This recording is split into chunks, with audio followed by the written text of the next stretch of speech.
Welcome back, LCS fans. It is that time of the week. It is our last game of the weekend. And today, it's CLG versus the Golden Guardians, as CLG is trying to stop that losing streak that they're on and take one off of GG.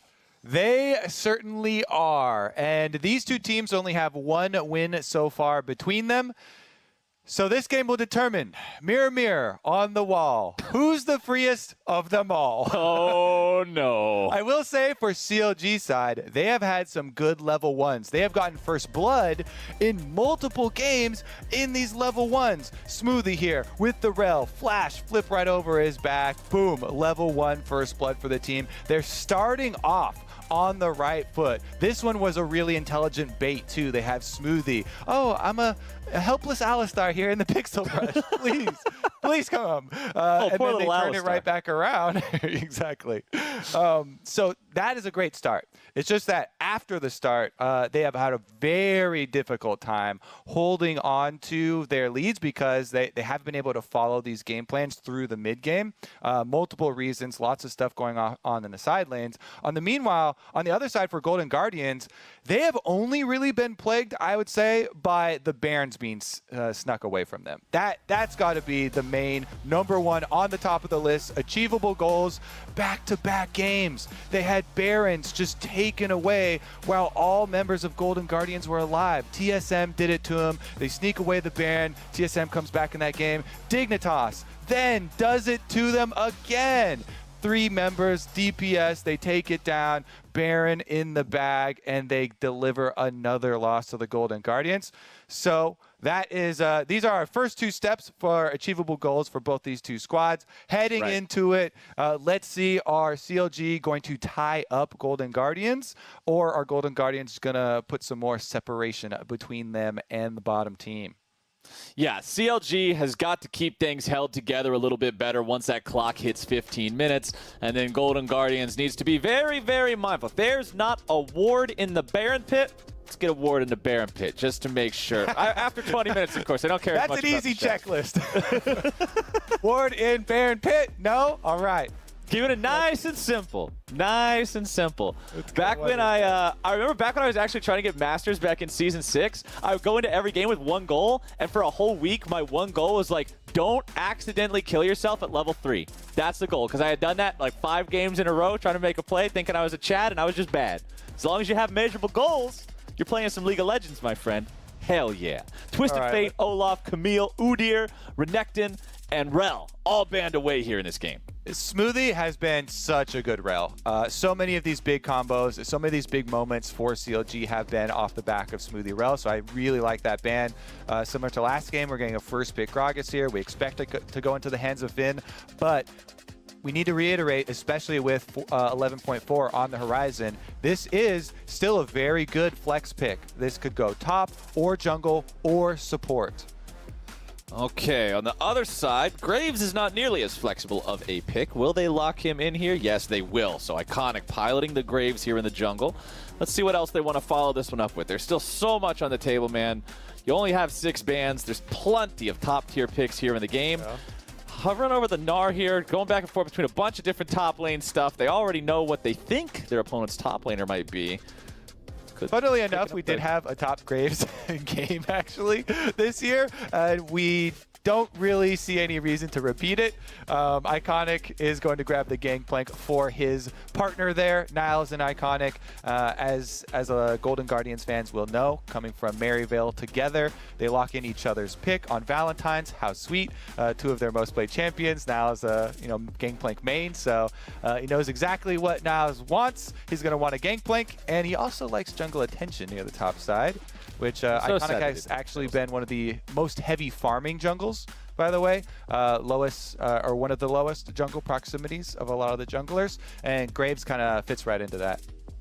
Okay, so we've got the Zoe picked up as the response here from CLG. So some of that long-range burst, siege, poke, pick power that this champion is known for. And they're going to team that up with Samira's all-in diving capabilities. How we feel about this?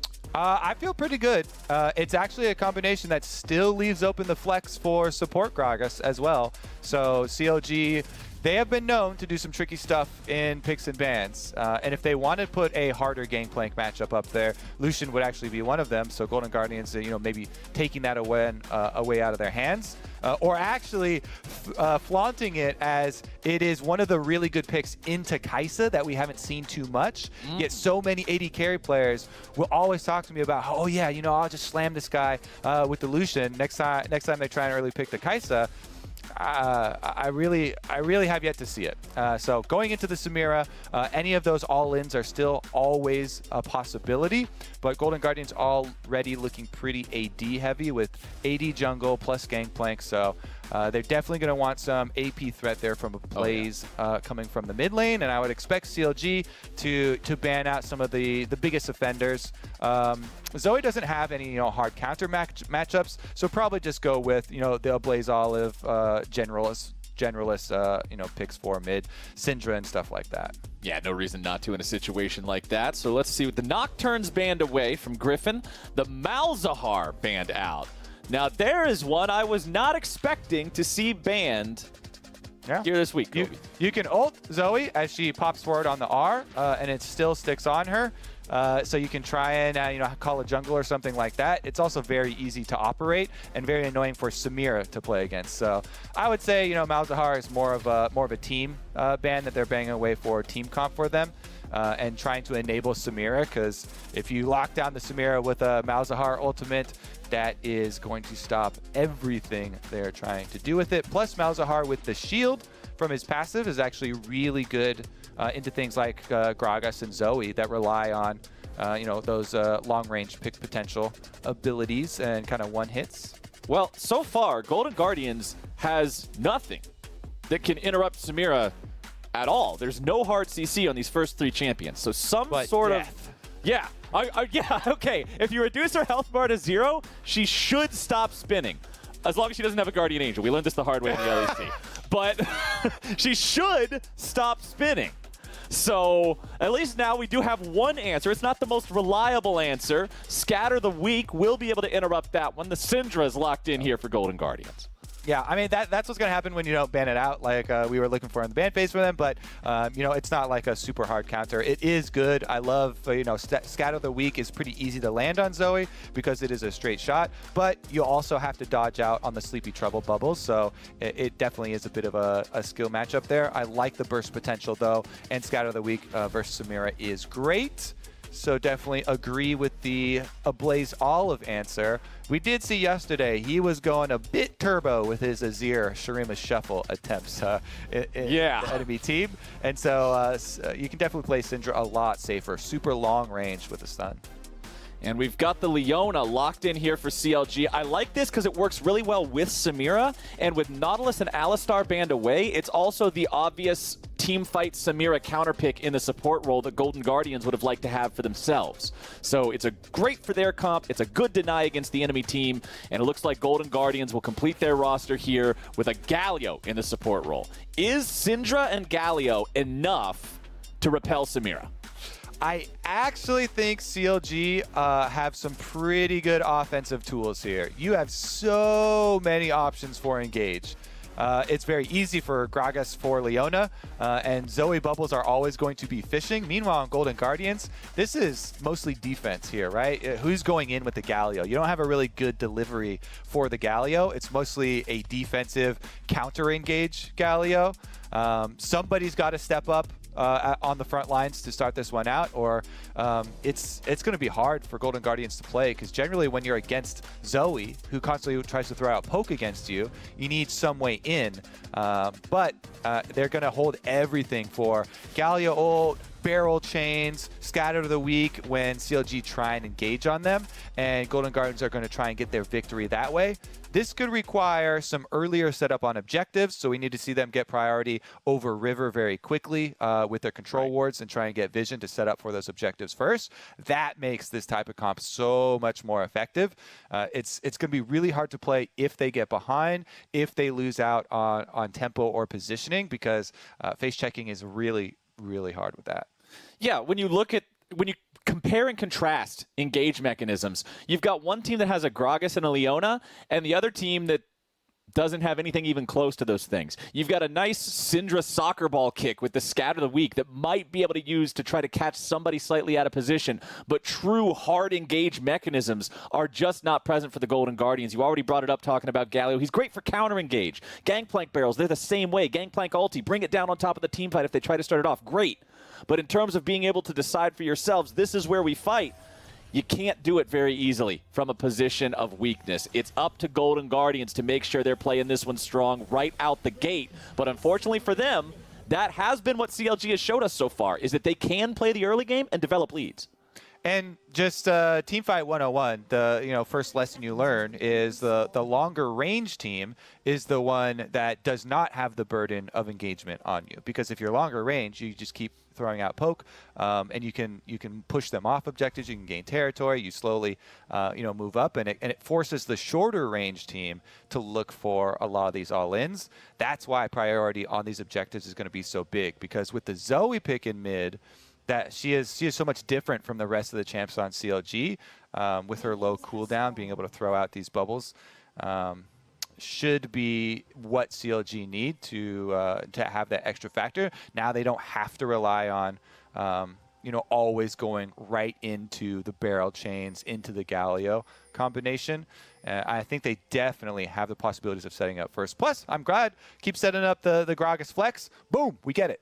Into the jungle already. I expect this to be on the rise for 11.4 on the horizon, when I expect jungle ganking to rise as the camp value is going to go down, so hard farmers are going to be less valuable. And I like Griffin is already jumping on it.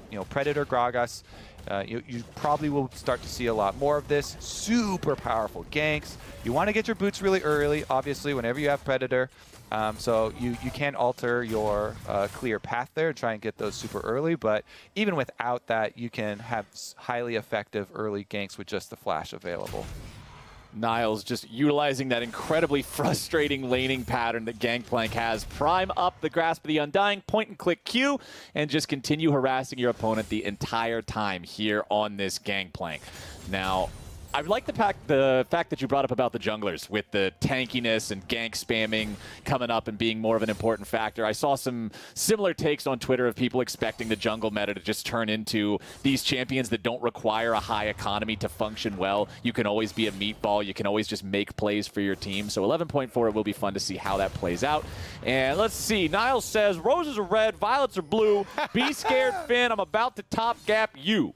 Now, the meter and the rhyme isn't quite exact, but the man's intentions are very clearly displayed in front of us. Yeah, I like it. We give it to him. You get big points for that one because he did it before the game. You better call your shots like this, Trash Talk, before the game. Here, big wave push in. That's what you kind of expect for this Gangplank, especially Niles. He always likes to use his passive super early on. You charge up your grass proc on the minions, go for Q spam, trial by fire over and over. You try and get your barrels placed really well in these brush, try and refresh it. It's actually one of the few dots that if you reapply it when it's already on, it does not just refresh. You get the full damage and it overlaps, and you get another entire duration for it, plus the full damage channel for it. Top side, though, we mentioned Iconic and Niles, hand in hand, Valentine's Day. His jungler is right up there as we see a little bit of a nap in mid. Yeah, mid turned into not a whole lot for either side as they both CC'd each other around the same time, so the follow-up could not be there for either player, as Iconic will secure himself the Scuttle Crab on the top half of the map here. You can see that Griffin already got the bottom side Scuttle Crab himself, so slight farm difference between the two in that Griffin is 1 CS behind his opponent, but not really a big deal here. Definitely not. Meanwhile, Scuttle Crab trade, no big diff in the map control either, and as he heads right back out, Predator boots have been acquired for Griffin, so he's got top clear. I really like how Iconic, we saw him actually cancel his recall, take the extra couple seconds to walk into the blue quadrant jungle and lay that ward for Niles. Because of that, those few extra seconds of thought, Flowers, Niles knows this gank is coming, he plays far back, he still gets ganked by it. He still gets ganked. He still tanks a whole lot of damage. He gets pulled back even though he tries to flash. The ward didn't do a damn thing. First blood, CLG. Iconic put all this thought into his Valentine's present. He was like, hey, man, I can't stay around. I'm not going to be there on the 14th, but you know what? I'm going to lay this ward deep in the jungle, right where Gragas is going to come for. Here you go. Full vision. Wards right now. Look at the... Oh, no, we already... we jumped ahead. Anyways, that's what Predator will do for you. I was hoping the replay was going to start when we watch him go across those wards by the blue buff, but we jump right ahead to the Predator. And no early flash from Niles. He flashes not outside of the chain, so Infernal Chain, yoink, you're right back. And that is a kill. That's unfortunate, so definitely misplay there on the top for Niles for Golden Guardians. It will sting, but I'm sure Iconic will forgive you. Maybe he'll come back up there, give you some more love. Well, it already messed up the poem a little bit that we read just a couple of minutes ago, but let's take a look at the bottom lane. That's where the camera finds itself right now, as Turtle and Smoothie have control over the lane. Quite a lot of minions built up for them. Yes, Turtle has a couple waves of a lead here, but Stixxay has plenty of extra minions pushing towards him that can alleviate that gap a little bit, as Griffin is walking up, shadowing this lane, making sure that he can protect his bottom lane duo as they shove this up. They might just even go for a dive. Oh, yeah. Griffin is definitely looking for this one. Okay. Taunt being used by the Galio, but the focus onto Stixxay, who's still staying alive. Smoothie's trying to get away. Turtle's grabbing a kill onto Stixxay. Turtle's running the wrong... Turtle's back underneath the turret, and it's a double kill for the Golden Guardians. Newbie gets that one done. Yes, Stixxay will fall, but CLG gets way too hyphy underneath that tier 1. There's a lot of things to unpack with that. Okay, just at the most recent, though, did Newbie think that nobody hit Turtle, and that's why he flashed for it? Because there's no way Turtle's living there. But Newbie flashes in to punch him right in the head and get the kill. Let's take a look, though, because they started out, they focused on Stixxay, well done there. Okay, there's a decent chance that maybe nobody hit Turtle. You know, Newbie was looking up at his Leona kill. So I think that's what it was. Okay, it wasn't. Yeah, I actually think he needed to do that. The flash was. It was assisted there as well. And Turtle, yeah, he finishes off the kill there. Do you think he was going to be able to get out if he didn't flash in for that? Fair enough then. Newbie does get it. Double kill for him. He's a juiced up Galio. He's ready to go, baby. The Galio with the 2-0 start here. Merc treads already completed. But as Newbie and Stixxay return to the bottom lane, we've got Griffin here again. Turtle gets taunted up, tries to walk back. The GP ulti gets used. Golden Guardians still trying to make the moves, man, but Griffin still hanging around means they cannot do it. Niles tries to help, but the help is not enough. And it looks like we got a little bit of a gank towards mid lane, but nothing really gained at all. Finn going for a 1v1 top deck. This is not good. That is a world ender. That is a tweet ender. Niles wants to walk away with the flash Q, and Finn says, why don't you win lane before you talk, and shuts him down. Yeah, Finn does his talking with his sword, okay? Nice pretty poem you got there, Niles. Just gives him the old slam right there in the top side. 1v1 flash advantage. He calls it early with the taunt because he knows Niles having flashed the last one with the Infernal Chain drawing him back up for the other kill. He's got flash advantage. He can follow anything that Niles tries to do as far as getting away. Does it there. Q flash, no problem. Hits the sweet spot. Gets the kill for himself. 2 now for the Aatrox. Despite that, though, early rotation up from GG will get them Rift Herald. I honestly love when pros trash talk. I think it makes it so much more fun. But that tweet is turning a little tragic for Niles here. He's still having perfect farm compared to his opponent. They're dead even in that. But the early interference from the jungler followed up by the solo kill from his opponent means Finn is feeling comfy up here in the top half of the map. And CLG is putting in some work on the bottom lane tier 1 as well, grabbing themselves some more money through the turret plates. Despite the rather goofy dive they did earlier, CLG still has over a 1,000 gold advantage. You got to be careful with those goofy dives, because remember, we came into this with CLG. They keep on getting early gold leads, and yet still goose egg up there for the win column. So it's a similar story now. They have this early lead, but you have to be careful about goofy dives, goofy plays. Objectives here going back over to the side of Golden Guardians. They are going to be able to reset first and grab up this dragon as well. So Iconic looks like he should be able to finish it and add the dragon to the Rift Herald here. Plenty of neutrals picked up for the Golden Guardians. That also means with the activation of Rift Herald, still plenty of time with turret plates on, they could also smooth out that gold difference and be right back in it. Well, one thing that's really tragic for Niles in this game, as we were watching what was happening in the Drake pit, the wave is frozen in favor of Finn. Niles could not even approach the lane, or he would have just got killed solo by the World Ender and the burst and the combos of Finn again. So Niles had to walk into the jungle, clear the Krugs, lose half his HP doing it because he doesn't have any jungle Omnivamp, he's not a jungler, and then go back to base again and now come back to lane a second time, and it'll finally be pushing back towards him level 7 versus level 9. And honestly, right there, with Finn walking so far out, he was like, where is this guy? He's mad right now. He hasn't been to the lane in so long because he's got it zoned at his tower here. And now, 2-level lead. Infernal Chain hits, but call your jungler, help you push this one right in.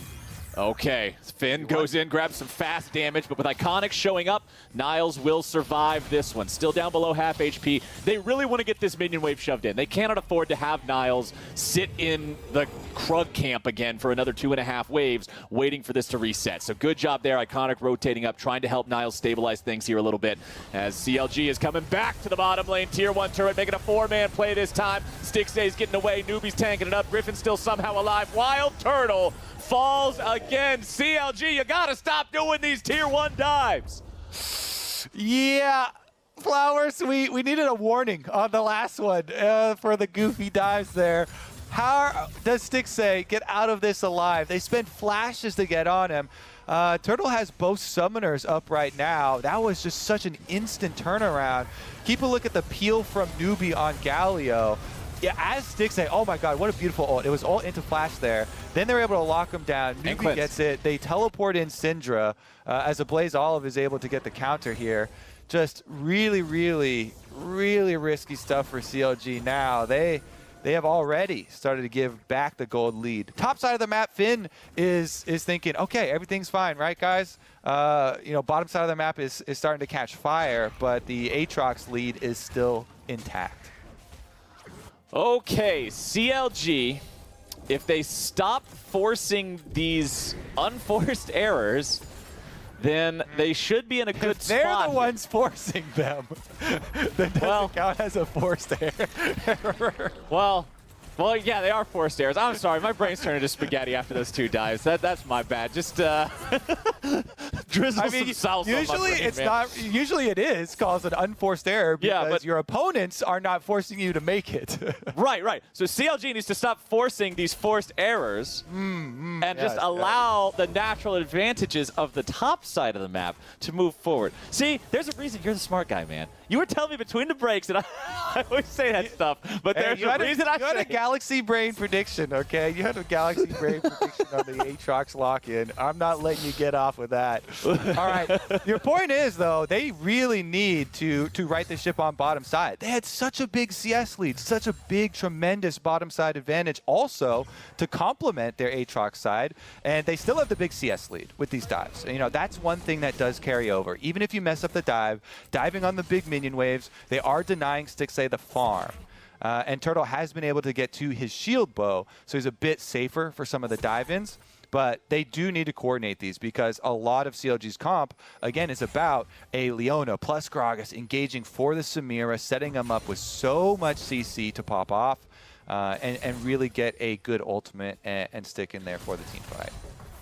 Okay, Stixay and Newbie have been doing a great job down here in the bottom lane defending against CLG's attempted plays. Turtle still does have quite a serious CS lead over his opponent down here. 35 farm up above that Kai'Sa. Back in mid lane, things are even. Top lane, Niles still only 10 behind despite the couple of deaths. Team fight breaking out here in the bottom side. River Smoothie tanking up at the start, but the Leona ulti will not find anything on the back end. A Blaze Olive having to flash away. Finn has arrived here with a World Ender. The heal to keep him hasted up. He wants to continue the chase. He flashes forward to make it happen. A Blaze Olive still under fire, but the Q2 plus auto attack takes him down, and Finn is on a killing spree. Finn had to come down and put out the fire. Stride breaker completed. What a sweet flash stride breaker right there. Chains up a Blaze Olive long enough for him to finish it off. He even is going to be able to get back in time for his minion wave at the tower. He only loses out 1 minion up there. Finn taking matters into his own hands. Let's see if CLG can make his efforts rewarded here. Dragon should be picked up as Turtle finishes off the tower too. Finn is tired of having a winless record. He wants to win this damn game of League of Legends, and he is doing his darndest to make it happen. Now, CLG going after this Drake here, wanting to prevent Golden Guardians from stacking up a second one. No problem getting that done right there. And there you go, 4-3 game with a 2,000 gold lead for CLG 15 minutes in. Let's take another look at our replay of how that bottom river fight happened. Yeah, I like the opener from Golden Guardians, but as soon as teleport pops and they see Zoe roaming down, they're like, oh, right, teleport difference on top side. And honestly, I thought a Blaze Olive was good with his Scatter the Weak, but they do not hesitate to flash right after him. Finn is saying, I'm getting paid for my teleports. These are not free top lane teleports, okay? I am definitely going to get paid. Takes down the mid lane kill there, allows them to get the double objective pickup afterwards as well. So I really like the brute force here from him. Not hesitating to flash. He had just completed his stride breaker. He knew he could close the distance, got the slow onto him, and has really righted the ship for CLG's mid game here, despite some of the early dive attempts that have gone awry for them. Golden Guardians, though, they have a very defensive lineup, as we went over in Champ Select, and a lot of possibilities for counter engage. Now is when you start to see those, Galio ultimate coming in. Gangplank's still farming up, so barrel chain's not too scary quite yet, but it does have decent amount of setup there with the slow from the ultimate. And it is going to be on GG to outplay in some of their defensive capabilities. Okay, so this is around the part of the game where CLG fans start to get nervous, because this is around the part of the game where CLG, even when they've been ahead, starts to lose control of that lead. So Kobe, particularly in this game, 3 minutes away from the Baron spawn, they've got the even Drakes, they've got a slight gold lead. What is the play for CLG to convert this one into a win? Regardless of how nervous you get, they still need to keep up the pressure because they don't want to get outscaled. They don't want to have to face full items, Gangplank, Kai'Sa, Graves, and Syndra late game.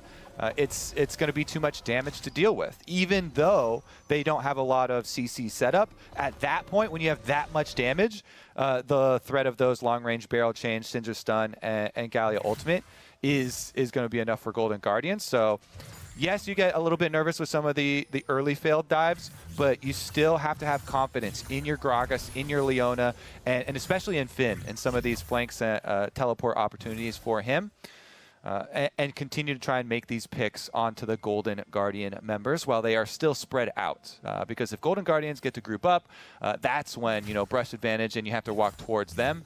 It might get a little bit dicey. So don't overforce on your tower dives, but keep on establishing your vision through the river and looking for picks. Newbie, Iconic, and Stixxay all up here on the top half of the map. Turtle's going to find Iconic there, steps away from some of the damage. Iconic has to use his ulti to get a little bit of extra distance, make sure that CLG can't collapse and go for a punish on that one. Pings coming out from CLG, suggesting they want to go for a play in that top side. Rift Herald still in Griffin's inventory, looking to use that one for the second time.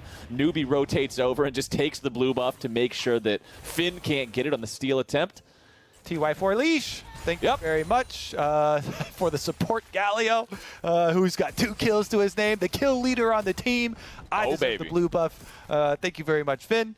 CLG, though, this is what we're looking for, the risk management. They don't overforce tower dives, but they do keep pressing ahead. They do keep punishing Golden Guardians. So Wild Turtle picks up the second outer tower here for themselves. Mid, the only one left to turn their attention towards. They can continue to push out side lanes before moving towards it, and then you just wait. RJS with blue buff can throw out these bubbles without any sort of cost. Super low cooldown and plenty of mana regen already. Also has the big burst with Ludens completed, and even a stopwatch if Golden Guardians try and make a counterplay. You know, Zoe can sometimes get punished when you are forward at these poke opportunities, so it's nice to have that stopwatch ready. RJS continuing to try to fish for some poke here. Paddlestar won't quite find the mark, but Shelly is summoned up in the mid lane, and with the turret already below half HP, that should be a pretty easy turret take here for these guys. They might get it before she even loses HP on the headbutt, yeah. So it'll be super easy to escort Shelly forward onto this tier 2 turret. Wild Turtle jumping in front here, just trying to zone Golden Guardians away, give the Rift Herald that room. 3/4 of the HP down, tier 2 turret under siege. Golden Guardians still without a single turret of their own, and a nice engage coming out from Griffin means they pick up Iconic on the back end of the play. CLG have things going their way here in the mid game. Beautiful. And the point about not losing confidence in your Gragas, in your Leona, is so key there. Griffin goes for the flash play, even with the flash from Iconic. Perfect knockback, gets the kill after the secondary tower, so there is no resistance possible here for Golden Guardians in the Dragon pickup. They kept Syndra on top side. Blaze Olive does finish up the counter for Golden Guardians, getting some gold back for themselves. But steady hands, Flowers, for CLG thus far, like the recovery from them. Finn's teleport seems to have had a very positive effect on morale and a little bit of a steady hand here for the rest of the team. Much more calm play now thus far, and they've been able to press it ahead at a very decent pace. And we're talking about Finn, man. The item screen just popped up. Sterix Gauge purchase completed. Now, granted, this is not the same survivability that you expected from Aatrox in the past with the Gore Drinker, where you had the entire health bar heal. After that item's nerfs, Finn has decided to switch it up a little bit, turn the Iron Spike whip into that Stride Breaker that we've been seeing him use so far. But still, the Sterix adds so much extra survivability and durability in these big fights, and it lets Finn go forward and play like the absolute Chad that he's been so far in this game. 3,000 gold lead. So I think they can do it. I love the Stride Breaker right now with Gore Drinker getting nerfed. It's basically my replacement. Yeah, you don't get the crazy healing 1v9, drain tanking everybody, but the movement and the slow are so good for so many of these bruiser melee champions, and it's just packed with stats. Like this is actually just a super valuable item if you just look at the efficiency of it. So it's really replacing a lot of the melee builds here. Has become super popular, even on some of the more unorthodox champions that you wouldn't see those types of bruiser items on. So definitely super agree with it here, especially since this Aatrox is going to be a pivotal part for CLG. Now they've got all outer towers down. He's got to keep on pushing in these side lanes and threaten for the teleport flanks throughout the rest of the map. You see CLG doing a good job getting all lanes pushed up first before they make their pick. Okay, Golden Guardians have to continue trying to hold on to whatever portion of this map they can, man, because CLG are doing a good job moving forward, sitting down vision lines, making sure that it's dangerous for Golden Guardians to try to push out of their base anywhere. Nice scatter the weak finds, too. Turtle and Smoothie still safe enough to remove that control ward. And it won't remove the one from the Raptor pit there. It does go invisible in time. But CLG have the minion wave colliding with the tier 2 turret on the top side. And that should turn this into a 5-1 turret game here for Counterlogic Gaming. Deep breathe. Deep breathing exercise here for CLG. Objective, objective, objective. They even got the kill.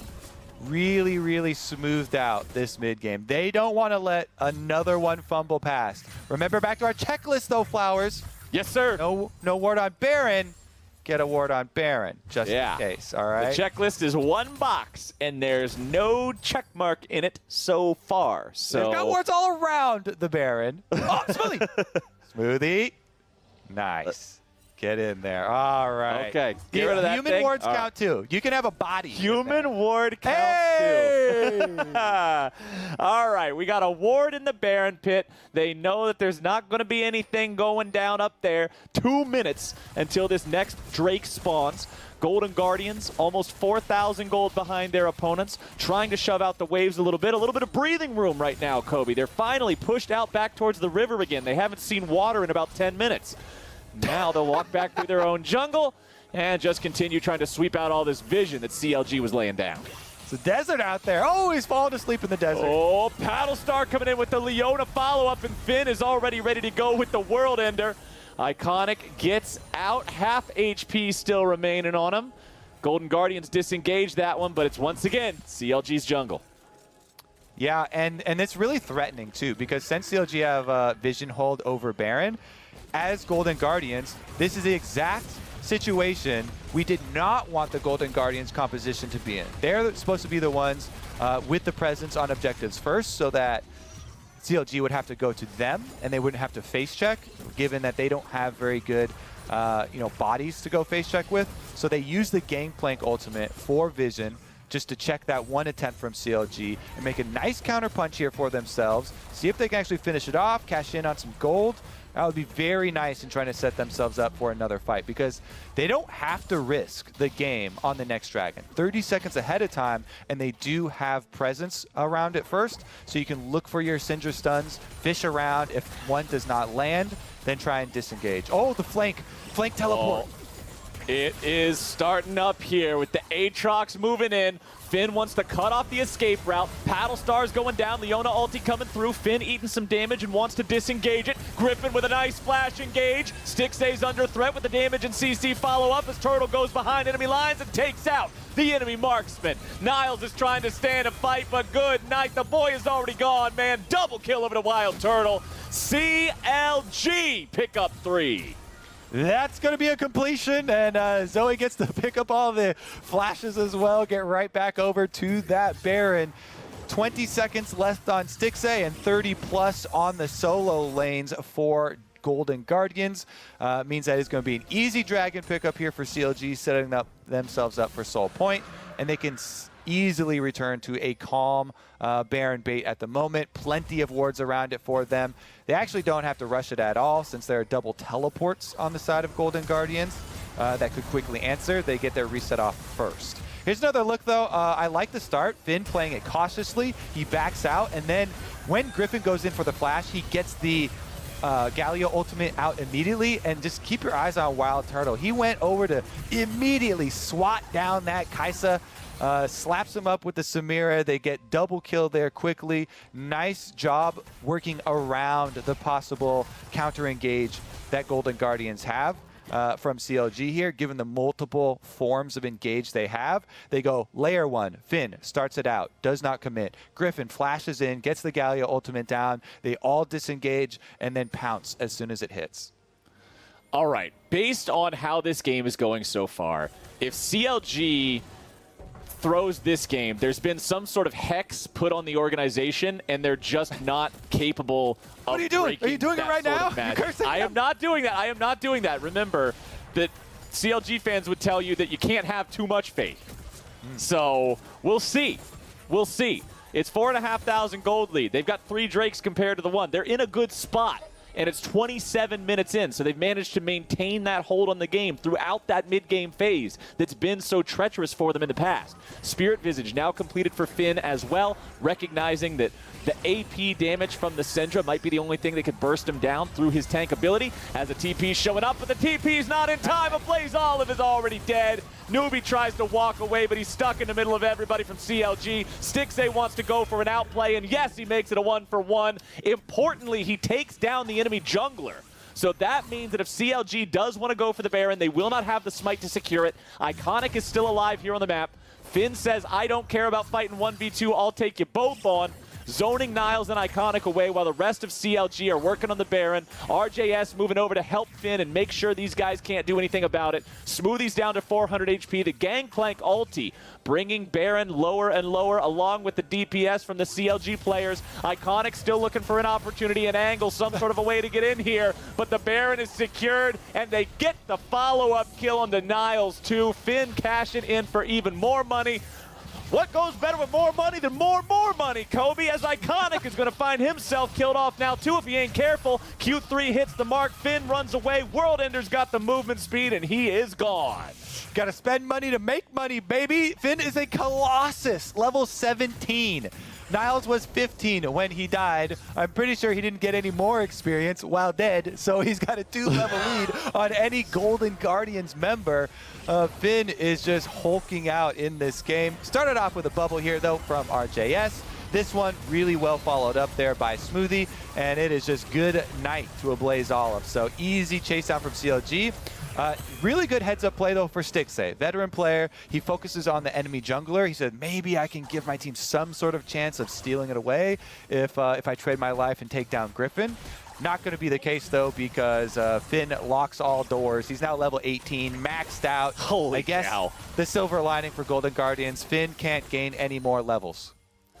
When that is the silver lining, man, you know that things are a rough time as Golden Guardians tries to defend. A Blaze Olive not going to be hit. That was not the right engage. Griffin, he sees an angle, but he didn't calculate it correctly. He gets that one marked wrong on the math test, and he ends up running it down in the enemy base. He started partying too early, Flowers.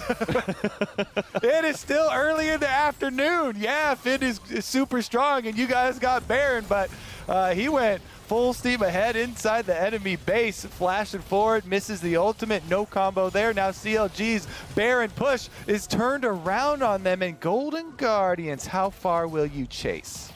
Well, Newbie tried to go for a Justice Punch for extra distance to get that Blast Cone for the flank, but the Justice Punch accidentally collided with the terrain, so he was a second behind where he otherwise would have been. So they can't get there in time to really turn this one around just yet. And this is the problem in the draft, right? They don't have engage mechanisms. CLG just gets to walk away in a straight line, and there's not really a good way to catch them. And yeah, that's it. It's over. Finn's just going to sit on the Blast Cone. Too tanky, man.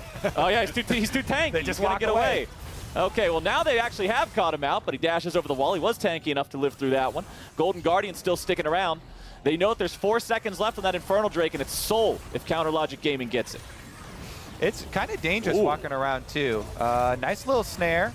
Okay, Stixxay barely alive, 100 HP left and ready to go. Smoothie still chasing after him, looking to grab the kill, and there you go. Enemy AD carried down. Counter Logic Gaming with a double kill on their mid laner. Wild Turtle just spinning around like crazy in the bottom lane as RJS goes over the wall with Finn right next to him. Make it a triple for RJS on the Zoe.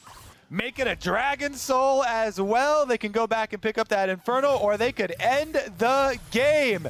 Congratulations to CLG. There are only 2 Golden Guardians members standing between them and making it a tie at the bottom of the standings. Oh man, CLG on the Nexus turrets, trying to end this when you still got 10 seconds before a Blaze Olive is back into the picture. Newbie is down. We can say the same thing for Niles. CLG, nobody beats them 6 times in a row, baby. They are on the board to wrap up week 2.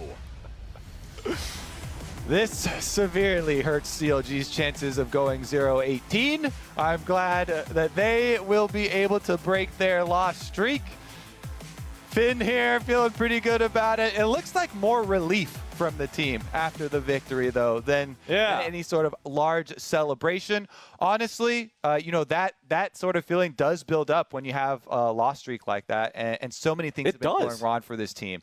Remember, they still have yet to get Broxa over here. They had a lot of visa problems, more so than even the other teams in the LCS. That took a long time getting their teams together. So you get a little bit of leeway there. They're making best with what they have, though, and they got a dub on the board today. And I want to applaud Finn specifically, because earlier this weekend when we saw the video about CLG and their struggles so far and how they were winless, he was talking about his journey to get to CLG and how a lot of people like to make excuses of, oh, we don't have our whole roster, we're not at full strength. And he called out that he doesn't like that way of thinking because it doesn't get anything done, it's not constructive, and it's just up to them to do the best with what they've got.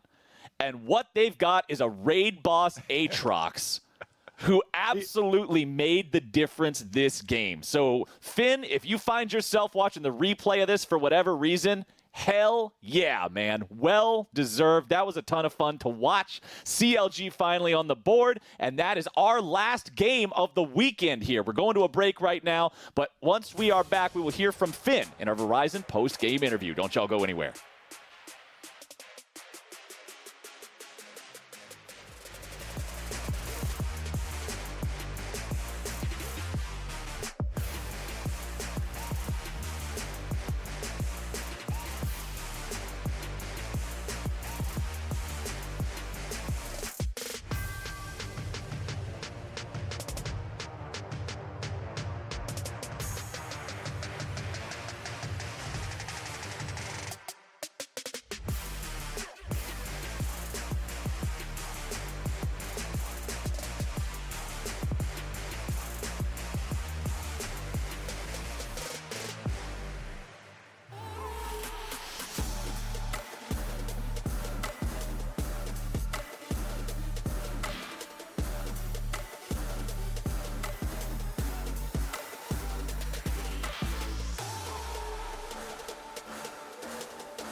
Welcome back to the Verizon post-game interview. I am joined by Finn of Counter Logic Gaming as they lock in a win by taking down Golden Guardians. Finn, that game had to feel good for you in the squad. You know, what was the main focus coming in for this one to take down Golden Guardians?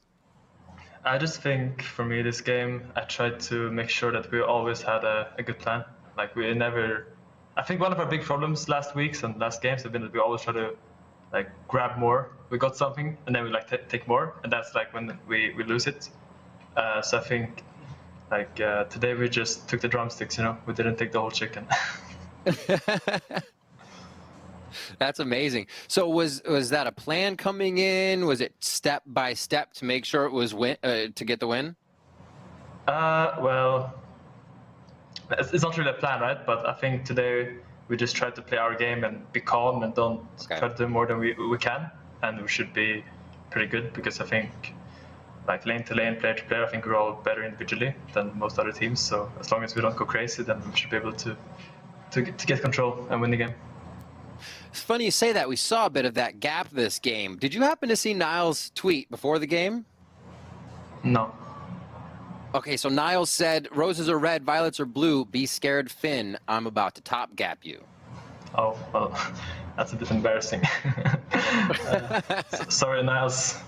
Niles, I don't know. Yeah. I got to ask you, you've been playing competitively for around 4 or 5 years now. Have you always been a top laner? What draws you to top? You obviously have the aggression in your play style from what we've seen today. I mean, I think I started playing top around season 6, like when I challenger. I just like the thing that you can be purely isolated 1v1. Just you and the other guy. Doesn't matter what happens on the map. Just you and the other guy just brawling it out. You know, I think that's fun. Absolutely. Heck yeah. And the final question I got to ask you, now you're in North America, how's it been? We were talking a little bit about the food earlier. Let everybody know. Yeah, I mean, LA's been great so far. The food is amazing. The weather is very nice compared to Sweden. I left Sweden and it was like negative 10 degrees. And here I came and it's like sun immediately. And yeah, it's been great so far. Can't complain. Solo queue could be better, but you know, you can't have it all. All right. You hear that, solo queue? Step it up. Come on, let's go. As we head over to the Bud Light Breakdown, Finn, I want to thank you so much for your time. It's awesome getting to talk to you for the first time here in NA. Nice. You too, man.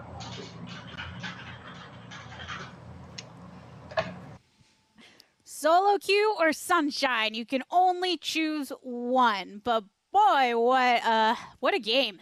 Right there in the top lane is where we saw all the action as expected. Yeah, I like Mark's haircut there, but referencing... I like Finn's. I'm trying to copy it. You know, I can't... You played so good. I want to be on the Finn train. Ready for the anime there, but if you guys saw the reference of Riv there to Niles' tweet before the game, right? He's saying that he's going to top gap Finn. I'm going to defend Niles here. I think you continue tweeting this out. Nobody thinks Niles is the best top laner in the league. That's fine, but you see the trash talk and you're excited. You want to see him do, and yeah, he loses lane, but it's fine. You still watched because he said that. So I think that we should continue to promote people trash talking, having a little bit more fun. Him, Fudge, bring it on. It doesn't matter if it flops. We enjoyed it. I mean, you miss 100% of the shots you don't take, right? So you just keep saying you're about to top gap someone, and eventually you will top gap someone, and then you will have called your shot. So keep it going, because this definitely wasn't that one. There was a huge pop-off by Finn in the top lane. It did start off of a gank, but he definitely took over the entire game, I think. That started from this play. Here we go. I was going to say, I really it was super greedy by Niles trying to hold his flash here. At this point, you just need to flash before that second Q hits. You're going to need to flash no matter what, so just dodge the damage as well. You probably reset off of it anyways and have to TP back, but there's just no reason to hold it, and it was all over after that because now the lane is going to push away. There's other things happening on the map, like bot side, your jungler can't perma-camp your lane, and so now it's just gets super overextended and it's going to get picked off again by Finn, and then after this in the team fights, it was just all Finn finding fat flanks and just getting huge fights. Yeah, I mean, we saw this continue, as you just said, into this team fight territory. I mean, if we're looking at this, Emily, and just how it played out, how much do you think it was coming off of the fact that they got those early leads up there? Oh, it's huge. I mean, I actually really liked that particular play from Finn where he goes around in the mid because he knows how strong he is at this point and he can just pretty much do anything. I appreciate whenever you have an advantage on the map. Like, the most important part to me when you're looking at what you do with it is how you transfer it into wins all across the map. And that's a really good example of being like, hey, I'm strong. I can go in and kill on the backside of this flank. So I'm now about to be the mean one, though, and be like, okay, I know, right? Like, I'm always the mean one, I feel. I am going to point out a few things that I liked the concept of some of these dives from CLG on the bot side, but then it really comes down to execution. And we talked about this a lot with 100 Thieves at the beginning of the day in terms of they really try to also go for some of these bot lane dives, and you'll see that neither of these work out particularly well for CLG, and it's primarily like execution based, right? Just in terms of, you know, where is the wave in relation to how we're diving this turret, what abilities do they have up. Obviously, GP ult is a really good deterrent from diving a turret because it can just clear everything out. And if you don't have the wave in a good position, you can't continue to dive. I like it conceptually, though, so I don't want to be like, oh man, I'm slamming CLG for doing this, because again, I think one of their strengths actually has been that they are willing to go for these plays early, that they've had some really good early level ones, and they've transferred that into having some really good early map movement. So I want to see that continue with improved execution.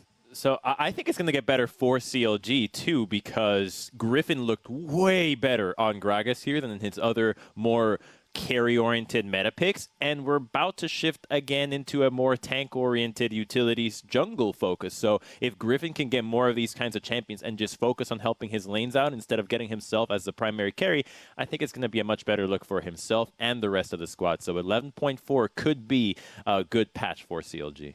Yeah, I was going to say, do you think he's just looking ahead and being like, yeah, come on, 11.4, like, yeah, let's go. Yeah, absolutely. Dude, it is very different having to play something like a Lilia where you got to kite around and manage all these differences versus Skarner. All right, just get in there, pull somebody back in, and you get a free Don't let Captain Flowers here. He'll disagree. That's true. That's true. I mean, looking over at the side of CLG, like you said, Emily, right? We want to see the attempts to be making these plays, even if they don't always work out. And in the end, it was CLG that still came through with a victory mark when it came to those final moments. Yeah, it was a pretty big stomp in terms of the 5v5s that broke out. And like you heard Crumb saying, Griffin, had a really great game overall. He had a number of big body slam ults. There was one in the blue side jungle where they were chasing down. He was able to get a lot of kills. Here, it's a lot of cleanup at this point. They are massively ahead in the game. They could have even got sold this game at some point, but they were just so far ahead they were able to run away with it. I also love the Stride Breaker. They were talking a lot on the cast for Finn, but just how much it works with his kit, which has a lot of setup. You know, like you need to land the Q, probably when they're W to get the pullback. And Stride Breaker just makes it so much easier to get the pullback, get your Qs off and all that. So while Gore Drinker was Giga OP and busted, now that there's more choices, it actually does help the play pattern of Aatrox a little bit more than just the Gore Drinker healing did. Finn playing well here, Griffin playing well. Still worth noting that they're waiting on Broxa too, so it's great to see this play from the jungler, but we'll have those changes coming eventually. But let's go ahead and take a look at the standings, being that we have had a full day of action, everyone, right from the top of it. And tied at the top, we've got Cloud9 and 100 Thieves, with a surging TSM and Dignitas together at third. EG and TL are tied at 5th, followed by Immortals and FlyQuest in 7th, and Golden Guardians just above CLG in 10th. Now, looking ahead to next week's games, our weekend starts with CLG taking on Cloud9, followed by Dig taking on FlyQuest, and we'll be keeping it going with Golden Guardians versus Team Liquid, TSM versus Evil Geniuses, and we're closing out our day with Immortals versus 100 Thieves. I feel like there are a lot of good games on the docket, but Emily, which ones are jumping out to you? So a few things I'm looking out for next week. Obviously, the day one TSM EG is really interesting to me because you want to see how TSM takes everything, especially in their final 2 games of this week, uses that in a week of practice, and then comes into Friday, what they look like against EG, who have had a lot of ups and downs lately in terms of their performance. I'm also looking at every TL game, regardless of who they're playing against, because I feel like there's now a lot more pressure on them, despite the fact that you can look at some of the compositions they've picked and some of the mistakes they've made, and you can be like, well, obviously they're probably trying this out, they're trying that out, and I'm not saying that that's a bad thing, because I actually think it's really good. But on the other hand, we are expecting this team to be at the top of the standings, and they're not right now. So I do think it puts a lot more pressure on them going into week 3. I want to take a dude. Dignitas is 4-2. They're 4-2 above TL, tied with TSM. They are.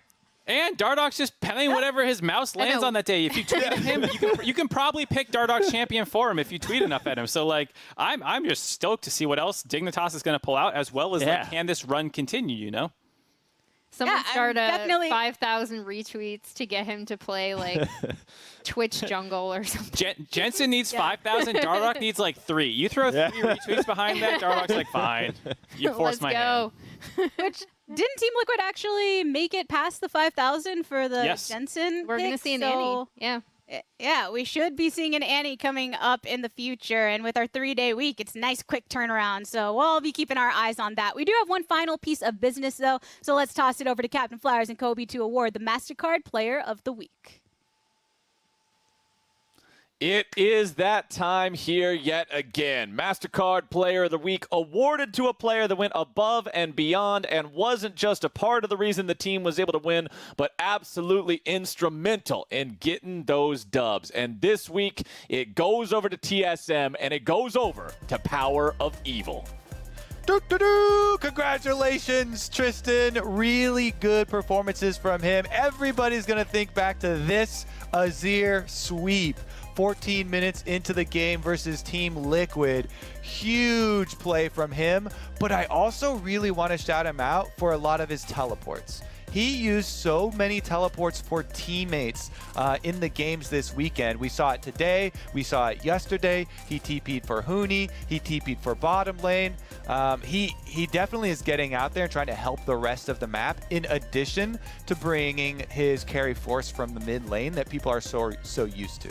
So definitely big props to him and to TSM for going on the 3-0 weekend after a very shaky start to the LCS. A 13-2-14 KDA over the course of those 3 games, with the 2 deaths only occurring in the 3rd game. So those first 2 games, completely perfect in terms of never dropping over even once. Incredible stuff from Power of Evil. Awesome dude. Couldn't have happened to a better mid laner. Hope to see him popping off more in the future. But now, that's pretty much it for us here on this channel. The weekend isn't quite over. The show continues over with the Bud Light League Lounge with Freak, Latigris, Crumbs, and Niles over on twitch.tv/BudLight. That does conclude our LCS games for the week. On behalf of myself, the casters, the analysts, the broadcast crew, every single body out there, Kobe himself, I hope I pointed the right direction. Thank you all for watching. We'll see you here next week. Good night.